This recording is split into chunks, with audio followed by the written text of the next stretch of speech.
to the NewsX Sunday Guardian Roundtable. Well, the Maharashtra elections have been announced. They're due on 20th of November, and the seat sharing is more or less finalized. In fact, the election is going to be a face-off between a Congress alliance and a BJP-led alliance.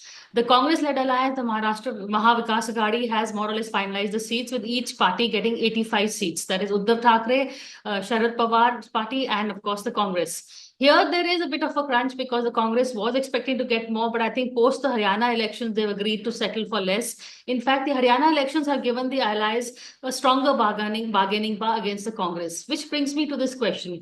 Is the Maharashtra election more important for the Congress, or as important for the Congress, I would say, as the Haryana election was for the BJP? Is the Congress facing an existential crisis? Now, after the opinion polls and what happened last time in the polls, we're not going to really predict the elections, but let's take a look at the scenarios. What will happen, say, if the BJP wins? What will happen, say, if the Congress wins? I'm talking, of course, of the impact on the national politics. Joining me for this program is Dilip Cherian. He is a political commentator, analyst, and an image guru. Sandip Ghose, he's a columnist, political commentator, and analyst. And Tehseen Poonawala, he is a Congress sympathizer and, of course, a political analyst also. So, Dilip, I'll begin with you first, in terms of on ground and what is at stake. Larger picture, then we'll go to the state picture. I think the larger picture is clearly, Priya, to see whether this state election, which turns out the second largest number of MPs, goes in a particular direction, because it will set the stage for a lot of things that will happen at the center. That's one. The second thing I think which is important is that for the BJP, the test is whether the popularity of Fadnavis within their alliance can be raised, and whether he has a chance to come back and occupy his space. The third thing, I think, is the impact of dissension in all parties, and whether existential forms of breakaway parties have a relevance with the audience, i.e. the citizen who's voting for them. So I think these are the three big issues that I see, and I'm sure more will toss themselves up as we discuss this further, but I'll start with these three. Okay, Sandeep, your take on the impact, the larger impact. What is at stake here for the BJP and the Congress? Let's just talk national parties first. For BJP, I think, post Haryana, it's very important for them to win this so that Haryana does not appear like a flash in the pan. You have to maintain the tempo, and how we've seen, it's funny, but how the mood changes in the nation. 2 weeks ago, nobody was giving BJP a chance in hell, whether it's in Haryana or in Maharashtra, but suddenly people have started talking as if it's an evenly poised battle, if not. So I think this is very, very critical for them. So BJP's stakes are, I think, much more in a consolidated way. It's a very single point agenda, that they have to get back to prove that the momentum is there. And from there, a lot of other things will follow, as Dilip said. Congress has got a much more complex situation to prove. One is its own national identity, which you are talking about. I wouldn't call it an existential crisis, but it was trying to come out of one. But also its status among the allies, because Congress, much that all of us, or especially the media and others, make out, Congress is nothing without its allies. With 99 seats, you can do a lot of bluster, but it's essentially without your allies with you. So if it doesn't win, that entire India alliance thing could become destabilized in some form. Already there are talks of, whether Uddhav is, half leaning this way, that way, and the rest of it. So that's a larger issue. So then merely winning or not winning of MBA. Okay, Tehseen, you also, so to speak, are man on the ground. You're there in Maharashtra also. So the larger impact on it, especially for the Congress, really, what is the impact? And we also have, I think, Neerja Chowdhury, who's joining us shortly, so I'll bring her in. But first, Tehseen. So there are two aspects I look at it. Let me look at this from the Congress perspective. So from the Congress perspective, it is extremely important that the Congress leads the allies into victory in Maharashtra. It is astounding how Congress sometimes loses what is on the platter and should be a winning election. Various reasons, we won't get into that. And therefore, it is critical for the Congress to win this. I won't say it's a matter of survival. No, I won't say that. But I think it is extremely important because the Congress's core vote, the Muslim vote, is now started voting Uddhav Thackeray, Shiv Sena. So their vote is shifted. And if the Congress does not now defeat the BJP, there is a chance that that vote goes away permanently. So the Congress must be and Maharashtra is a state where the Congress was born. Number two, while this negotiation in the MB has happened, it's 85, 85, 85 seats each, it's all right. But look, realistically speaking, Congress is the strongest party in Maharashtra. Even at its weakest in Maharashtra, it was the number one party in Vidarbha, in Western Maharashtra, number two. Uddhav Thackerayji's lost his core voters. They've gone with BJP and with Eknath Shinde, the Marathi Manus and the Hindutva voters with BJP and the Marathi Manus with Eknath Shinde. They are getting Congress's vote. They're getting the common Dalit, they're getting the common Muslim who's voting for them. So I think it's extremely important that the Congress preserve its voters. Last thing, it should not make the mistake it made in Haryana of excluding a particular leadership. I think they should take all along. If you look at Haryana, and I won't go too much into details, for everything that you believe one group's with you, there'll always be a counter polarization. There'll always be a counter group. And the entire Shelija vote group was completely, felt left out, which was a vote group, the Dalit fellow citizens that moved completely towards the Congress, especially during the Lok Sabha. So I think the Congress remember who its core voters are, not go after one community. Why is the Congress the nation's party? It was everyone's party, and stick to the politics Mrs. Gandhi used to do, Indira ji, Nehru ji used to do, Rajiv ji used to do. Don't try and change these politics because you have these new cephalogists / RT activists / climate activists / tsunami activists who explain to you what is happening. They have zero idea. I think they got booed in Maharashtra, so they have zero idea, zero. So we're also being joined by Neerja Chowdhury, author of the best-selling How PMs Decide. But Neerja, you have to now tell us how CMs decide, because we're talking about the Maharashtra election. And, began by asking everybody the larger impact. What if Congress wins? What if BJP wins? What is at stake for both the national parties here first? Look, it's very simple. Of course, as we keep repeating, Maharashtra is the second largest state in the country, 48 Lok Sabha seats. Along with UP, it was responsible for the BJP not getting a majority because the MVA in the opposition got 30 out of 48 Lok Sabha seats. So that's a given. Then there is a whole issue of money. It's a center of money, financial hub, commercial capital, and therefore every political party eyes that part of the story which gives it particular clout in national politics. But most important, I think, is the timing of the Maharashtra election. Whoever wins, if the BJP wins Maharashtra after winning Haryana, then the setback it suffered during the Lok Sabha elections become a story of the past, that things are as usual, on the upswing, and that will make a psychological impact in the rest of the country for the other elections and also in issues of governance. But if the MVA wins this time, then Haryana will be forgotten. Haryana was one of those aberrations, otherwise the BJP is on the downswing. So I think for creating an impact nationally, Maharashtra suddenly has become very, very important. It's timing of its election. But the BJP, the story may not be what it was in the Lok Sabha election, which was the runaway success for the MVA. The BJP is pulling out, and the Mahayuti, Eknath Shinde in particular, whose strike rate in the Lok Sabha elections is very good. It was 7 out of 15. He did much better than Uddhav Thackeray. On the other side. So that also is going to be one of the things the battle is going to determine, whether it's Uddhav Thackeray or Eknath Shinde who represents the Sena. But that apart, I think the Mahayuti has also gone out of its way to catch up.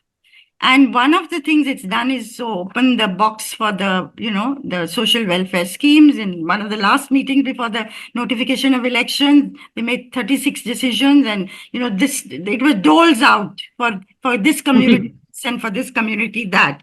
But most important, the scheme that is having traction on the ground is the Ladli Behna, the Ladki Behan Yojana, or my Mukhyamantri Maji Ladki Behan Yojana, which, as we know, was a game changer in Madhya Pradesh for the BJP. So they are hoping that will also help out a great deal. And so social welfareism on the Mahayuti side, and sympathy factor for the MBA constituents, because the NCP was split and the Shiv Sena was split, and that generated ground level sympathy for and of course, there's a very important factor for the Congress. We are seeing a ground level revival of the Congress party. This is despite the Congress.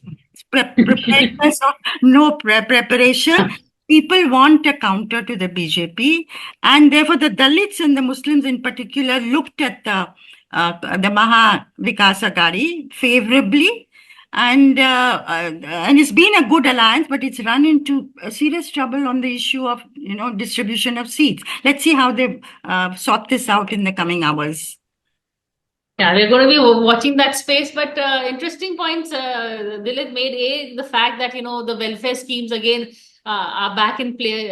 In fact, within the Mahayuti also, there's a fight as to take credit for that Ladli Behna scheme, whether it is Ajit Pawar or the CMs. But more than that, Dilip, there are also fights within, Tehseen, I'll come to you in 2 seconds. There are also fight between Pawar versus Pawar. There's also going to be who is the real Sena, and of course, BJP versus Congress. That old battle continues. So there are a whole lot of, what you may call careers at stake over here.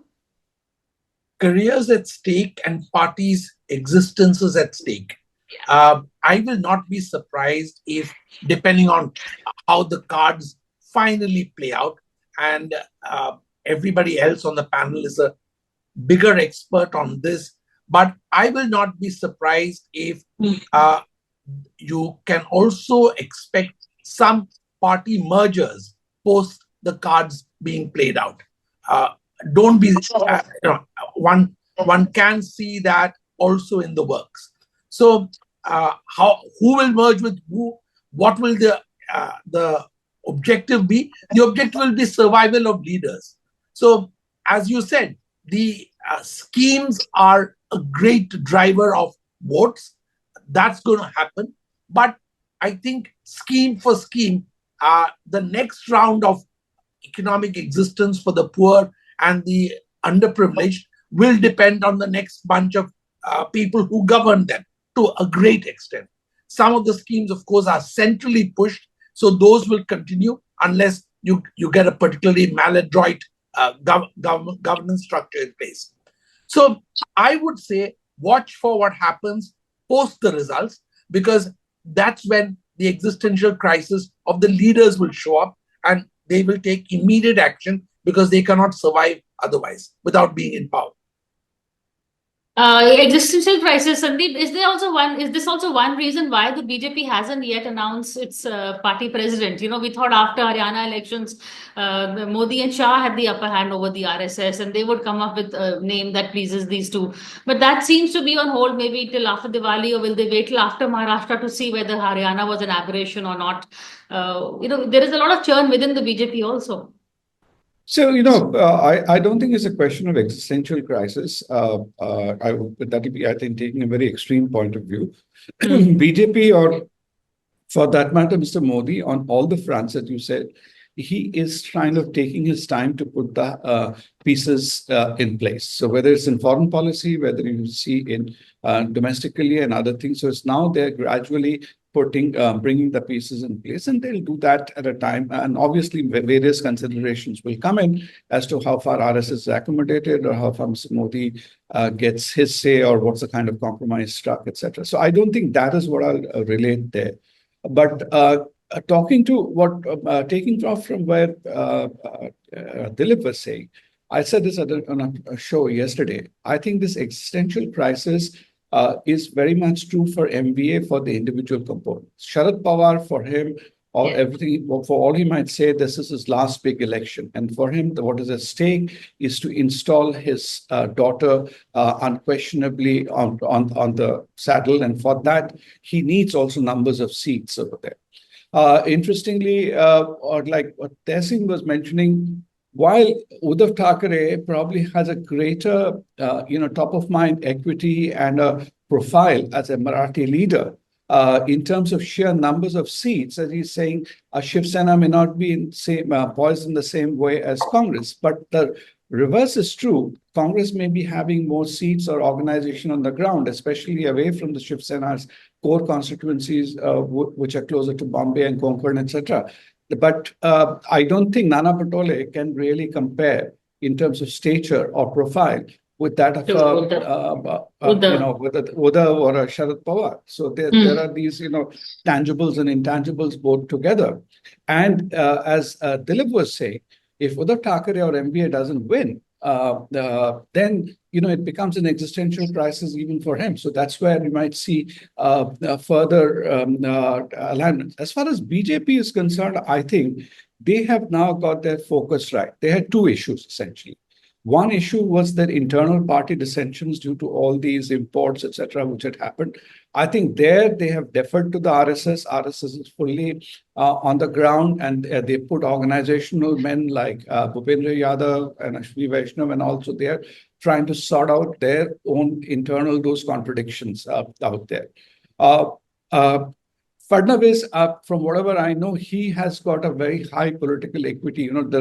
People see him as a leader of the future. So if you go and see Fadnavis anywhere, there is a lot of traction he gets around, even from opposition leaders. So people see him as a powerful force in Maharashtra politics and national politics. So he has that. Now their only weak link, and as you said, Eknath Shinde has also kind of fallen in line. He knows where his now future bread and butter lies. He's the only weak link in the chain is Ajit Pawar. And from whatever it seems, BJP is quite willing, or Fadnavis is quite willing to throw him under the bus, literally. And somebody said it's not the best bus, pun intended. Not a BSC bus. Okay, so if they have to do that, they would do, because so be it. They'll cut their losses. They'll cut their losses. And okay, I'm going to take a break. I doubt if Ajit Pawar is going to be taken back at least immediately back into NCP4.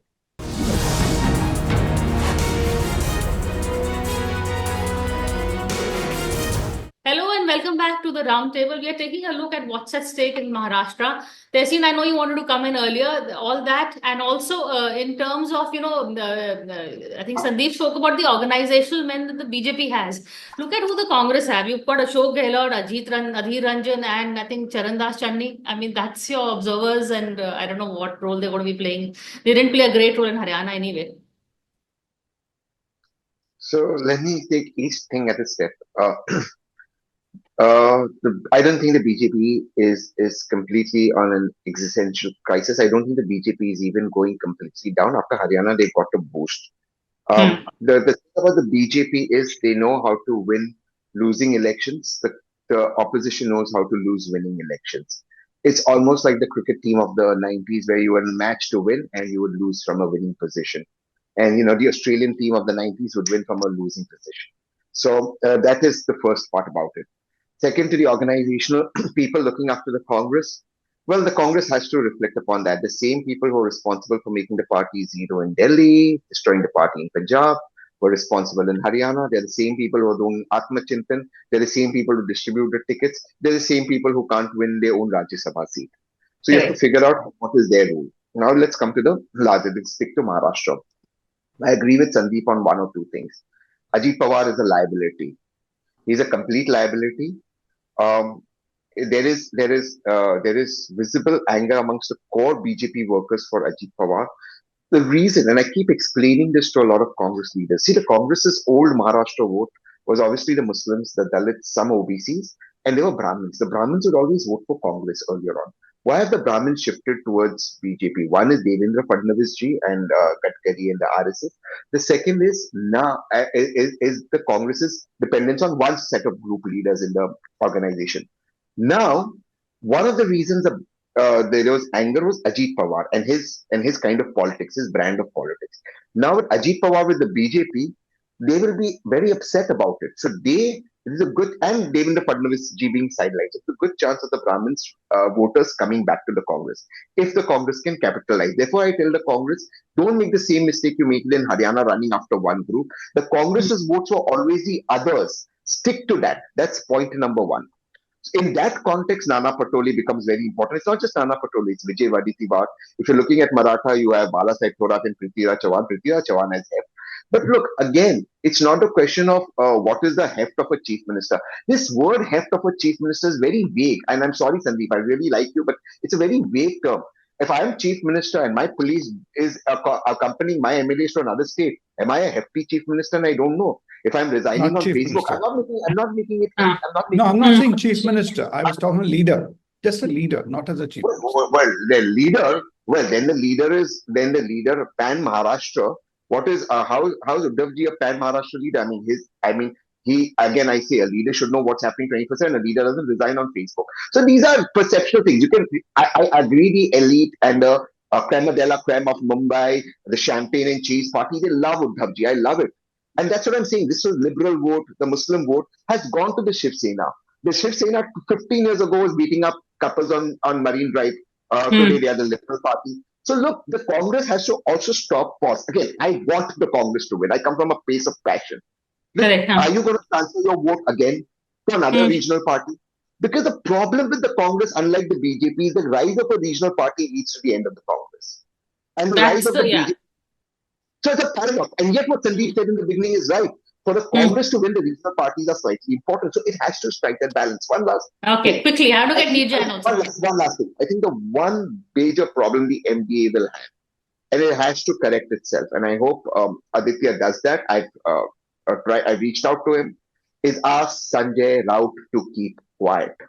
The more Sanjay Raut speaks, the voters of Maharashtra get so disillusioned, and the Congress has to stop entertaining these Duggal Saabs and these left loony Jhola chaps who come to Maharashtra. They destroyed Haryana.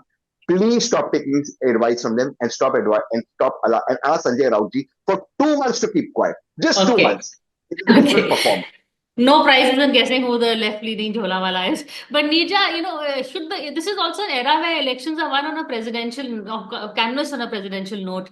Should the Maharashtra Vikas Aghadi go with the chief ministerial face, and why not Uddhav? Is he the tallest leader, or as Tehseen says, his appeal is limited to a certain section of champagne-toting liberals, or I've forgotten the phrase he used.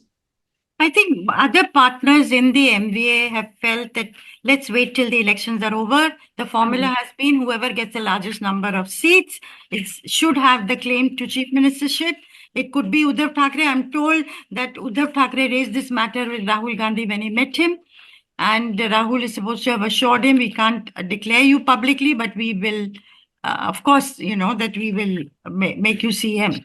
Now, it depends on how many seats the Shiv Sena gets. And that is why the huge last-minute tussle, over seats in Vidarbha, where it has been largely Congress's domain, but the Shiv Sena is making a real pitch for those seats and some in Bombay.